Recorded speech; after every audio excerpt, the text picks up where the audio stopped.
Nem akarom itt a tisztelendő atya kenyerét elvenni, Isten ments, hogy itt. De hát abban van a legnagyobb szeretet, aki az életét adja a testvéreiért, a barátaiért. De Pongrácz Gergely ezt tette. Ő ugyan el tudott menni az országból, nem halt meg, mint olyan sokan, de az utána lévő élete, munkássága is nem szólt másról, mint a magyar nemzetnek, mint nyájnak az egyben tartásáról, szervezéséről, erősítéséről, és a rendszerváltozás után is szinte fáradhatatlanul ezt tette.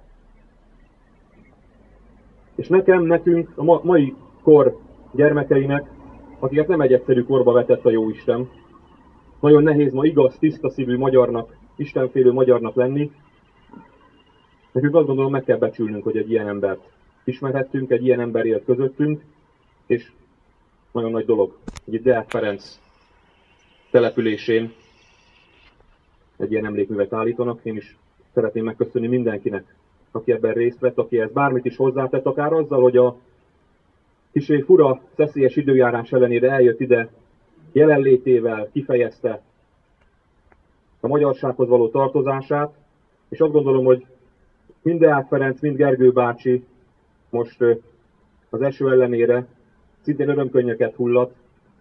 Biztos vagyok benne, hogy Gergő bácsinak is nagy örömet okoztunk ma ezzel az emlékművel. Biztos vagyok benne, hogy Gergő bácsi is hisz abban, hogy a magyar ifjúságban igenis, és a magyar nemzetben még van erő,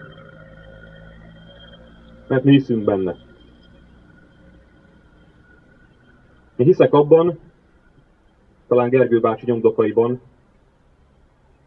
és az ő tanítását hallva, hogy igen, tele vagyunk gyarlósággal, tele vagyunk hibákkal, tele vagyunk pessimizmussal, önsajnálattal, számtalan negatívummal, de valahol ott szunnyad bennünk ugyanaz az őserő, ami benne volt az 56-os hősökben, ami benne volt a korábbi nemzeti nagyjainkban, ami benne volt a királyainkban, benne volt az őseinkben.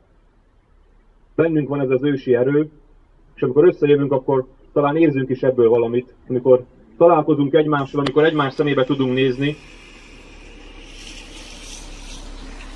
akkor talán ebből az erőből megtapasztalunk valamit.